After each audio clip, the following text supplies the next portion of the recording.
Түүний өнгөрсөн амьдрал хар бараа хүн болгонд л дээрлүүлдэг байлаа. Арга барахтаа тэр нэгэн зодоондоо сайн хүнээс тусламж гуйдаг. Надад яаж золдохыг зааж өгөөч. Учир нь энэ хууль новшин болохоор намайг хамгаалж чадахгүй байна.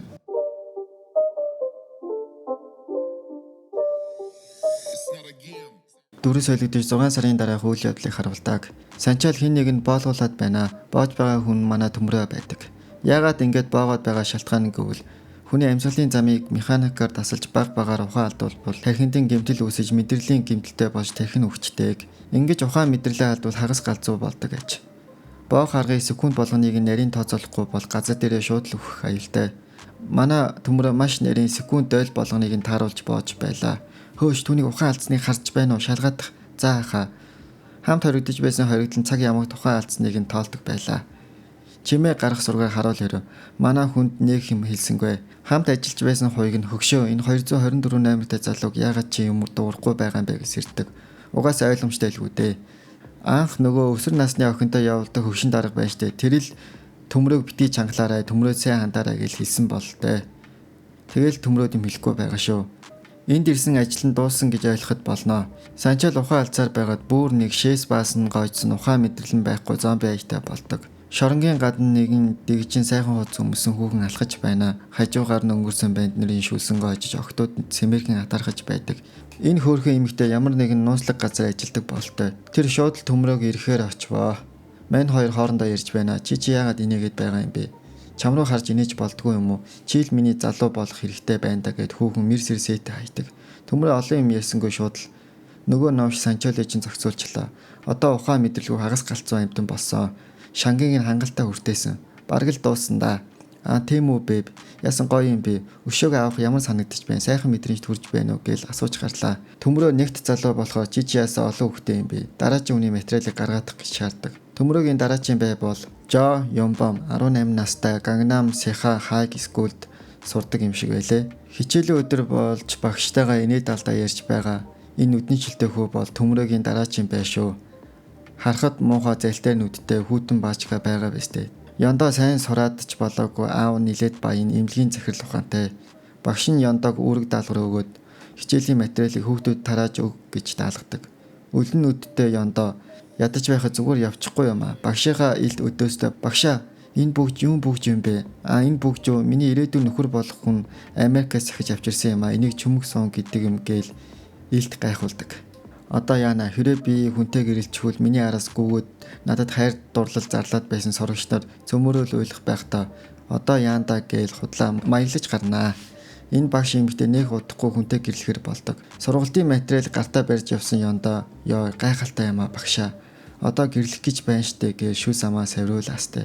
Ёндоо үеийн охтуудаа огтхонч таалдаггүй бөгөөд аль болох 30-аас 40 насны боловсрч гүйдсэн эмэгтэй л таалагддаг гэж.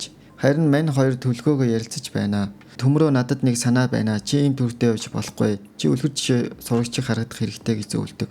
Чи түүнийг зодохтой гол нь бишээ. Эхлээ түүний ард хэн байгааг нь мэдэх хэрэгтэй байна гэж хэлдэг. Хитээ амар зодмор байсан ч гэсэн манай хүн түүний ард ямар хүн байгааг мэдэх хэрэгтэй байлаа. Ингэж зөвшөөрөв. Угаасаа төмрөө ёндог ахимг насны эмэгтэйчүүд дуртай гэдгийг мэддэг байлаа. Уулзалт дуусны дараа төмрөө өрөөлөгөө орлоо. Согны уснууд нь бүгдээрээ л өвдөг дээрээ сөхрөөд аха баларсан санчаал залгич хоолоо идэхгүй гэд маяглаад байна. Илий балаа болсон санчаал ухаан мэдрэлээ алдсан. Би идэхгүй гэж хэллээ. Манай хүний гэднийг хөдөлж аваад шууд л боолоо. Намайг уучлаарай би буруу зүйл хийжлээ гинөө. Төмрөө хариуд нь би чанд хэлсэн байхаа. Зөвхөн хүн л ярьдаг юм адуус ярьдаг хүн гэсээр ёстой нэрээ мэдрэл болтол нь боолоо.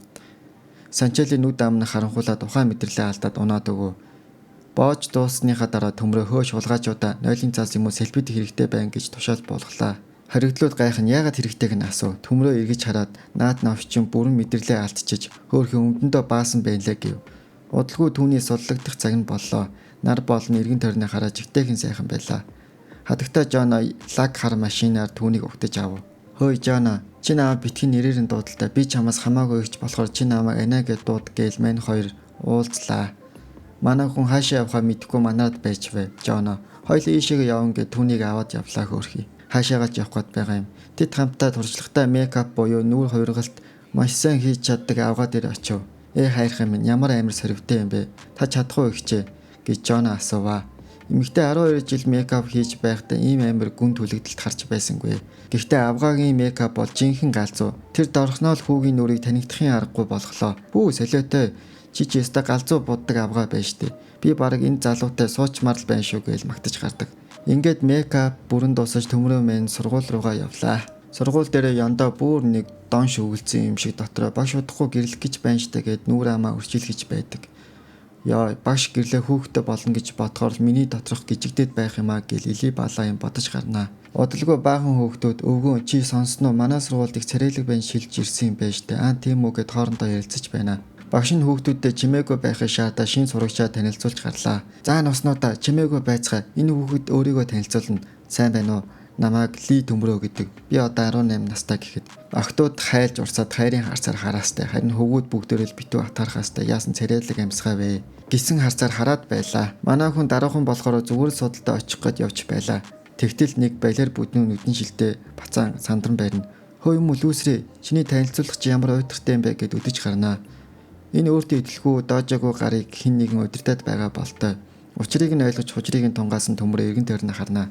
Тэгтэл ард нь суусан бүтэхгүй хідэн баг инаар. Наад шинээр исэн бандигаа яагаад ийм сул ийм уйтартай ярьсныг нь асуугаадах гээд бүр нэг инээж өгч байна. Төмрөө шууд л өгийн зөрөө байхгүй нөгөө хідэн багнуудыг гүйж ирээд нислэн живэ. Ингээд агуу задаа нэхлэв. Манай хүн бүжиглэх аятай сургуулийн босс түүний сугны өснүүдтэй хуу хамлаа.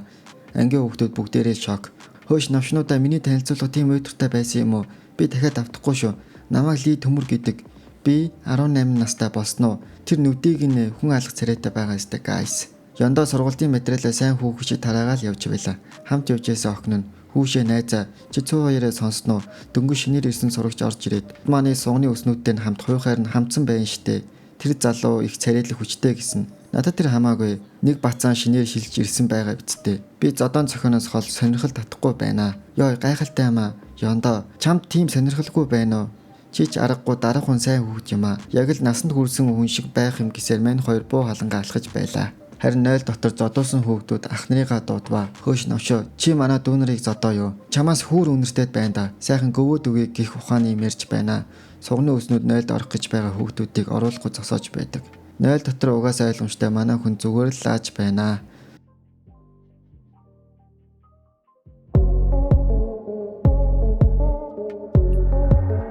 Хөөш навшоо чихнээс 50 дахь гэж хэлэх бандийн дугаар 0 цөөрөдөж байна. Зодож залхсан төмрөө муу сайн баян бөөснүүдээ үнтэй сургууль сураад аав ээжийнхээ мөнгийг хийс гэсэн хар хүүрнүүд та нар халаасандаа нэлээ мөнгөтэй харагдаж байна гэсээр муу сайн гаруудыг эвхэж тавина. Тэгтэл араас нь мангар том биетэй 2 м өндөр амьсгал зогсож байна. Хөөш навшоо гэж хэлэх энэ ирхэн бол 3 дугаар анги тэр жигтэн баздаг 19 настай Ким Канг Вук Вукун гэдэг дуудаа явчи. Манай доод ангийн дүүнрийг пижигнүүлээд байсан амьсгаа чи байсан юм уу? Ёстой жижигхэн гүлэг байна шүү гэж хэлэхдээ зэрэгцээд Яндаа тэр хаваар явж байгаа тэр хоёрыг зодтолтохыг нь харчдаг. Түүний нүдэн дээр нь бараг 2 м өндөр залууг ядах юмгүй ихэж тавьж байлаа. Хажууд нь байсан охин муухай орлоод хүүшээ ямар амар юм бэ? Яндаа хоёулаа багшид дуудах хэрэгтэй байна гэв. Яндаа биш байлаа. Нөгөө сайн хүүхэд гээд хуцаад байсан Яндааг нүдэн томроод огшоод унлаа. Хүүшээ, эргүү мал минь чи чинь хаашаа явах гээд байгаа юм бэ гэж охин асуулаа. Тэгтэл муухай хүүтэн хоолоогоор амаа хамиг солиотой новшмын. Намайг хэдхэн минут хүлээчих. Яндагийн аимшигтай царайг харсан охин умгөө зүхтад алга болоод өгөө. Сургууль дарж төмрөө харихаар болвоо. Тэгтэл зам дээр нь нүдүүлсэн хүүхэн хамуутайгаа ирээд дагаад явахыг шаарддаг. Тэд нартай тооцоогоо дуусгасан болохоор манай хүн явахгүй гэж хэлв. Чамтай дахин зодлох шалтгаан алхаа. Манай жинхэнэ босс чамайг дуудаж байна гэж хэлдэг. Ингээд тэд хамтдаа явлаа. Тэгтэл энэ Вукун митийн бүтэхгүй хулгайчнуудын ард хамаг бүдүүн дарга Яндаа байж таардаг. Санал дээр дутаан аргагүй суусан Яндаа хөвшөө чи сайн зодтолдог юм байлаа. Олон юм нуршаад байлгүй гол ажилдаа оръё. Намайг спонсор гэж дуудаж болно. Инээдээ санагдаж магадгүй ч би сайн зодтолдог хүүхдүүдийг ивент итгэж дэрэгдээ авдаг юм гих ухааны юм ярьж гарнаа. Манай хүн алтан загсыг торондоо оруулсан аятаа дотроо баярлаж байлаа. Төмрөө чи их чимээгүй залуу болтой. Хит хэрэгтэй чи мөнгөн дуртай бистэй гэсээр түүний мөрөн дээр нь гараад тавиад донтон аргагүй ширтэж гарлаа. Мөнгөн дуртай бистэй гэдэг үгийг сонссон Төмрөөгийн бараан дурсан сэдэртэйг өнгөрсөн үед Яндаа жигтэйхэн сайхан хүн шиг айшилж өвгөө баларсан юм а чиний гэрчин шатчлаа тэгээд ч болоог одоо чи хаана амьдрах гэж байна. Хорвооч хэцүү юм да. Хөвшнөөсөө мөнгө зээлэх үү гэж асуухад цаанаа л нэг хүүтэн аимшигтай санагддаг. Одоо үе Төмрөө бодноо энэ новшиг одоо л нэг сайхан нүдэд хайчих юмсан гэж бодож гарна. чамтай уулзах гэж ирсэн юм а. Чи намайг таньж байгаа өстэй намайг Ли Төмрөө гэдэг. Ёндоо хэсэг гайхаж байсан нүд нь харанхуулаад явчлаа. Тэр гараа алуурхан ойртуулаад өсөгийг нь цулгаагаад ялтчгүй өмнө дээрлэгдэг байсан Төмрөөтэй адилхан харагдахгүй байлаа. Манай хүн чиний хараад эзэн TikTok гэж үтсэн. Зөндөө хандлт авсан. Тэр новшийн лайв дээр юу гарсныг чи мэднэ нэстэ. Бүхэл Төмрөө гэдэг нэртэй хүмүүсийг доромжилсан танаа найзууд чинь. За юу айцхан guys, яг одоо Төмрөөгийн хар бараан амьдрал тавтай морил. Энэ лүүсийг хараач тэ арчаагүй байгаа сте. Төмрөөч гинүү цэцгээ гэж дуудвал тааран гиснэ бүгд л пижигнэн инээлтэж байла тэгснэ. Төмрөө гэдэг нэртэй хүмүүс бүгд л лүүсэр байдаг байх те. Яг нэр шигэ гээд лайв үзчихсэн бүх Төмрөө гэдэг нэртэй хүмүүсийг доромжилсан байна лээ. Ингээд л бүх зүйл ойлгомжтой болдог. Ёндоо Төмрөөг ерөөсөө танихгүй байгаа шүү guys. Манай хүн чи Төмрөө гэдэг нэртэй хүмүүсийг бүгдийг нь TikTok-оор доромжилсан. Би зүгээр байж байгаад хүнд доромжлуулахаар уурам ногшоод байдаг юм а. Чамтай дарвал заавал ингэж доромжлуулсныхаа хариуг авна гэж бодоод ирсэн гэв. Өгтлээ нүдүлхээ ойлгосон Ёндоо шаасан газ шиг зогсвоо. Хөл гарын салганаж байна гिचгтэйхэн хүүр үнэртэж явчив.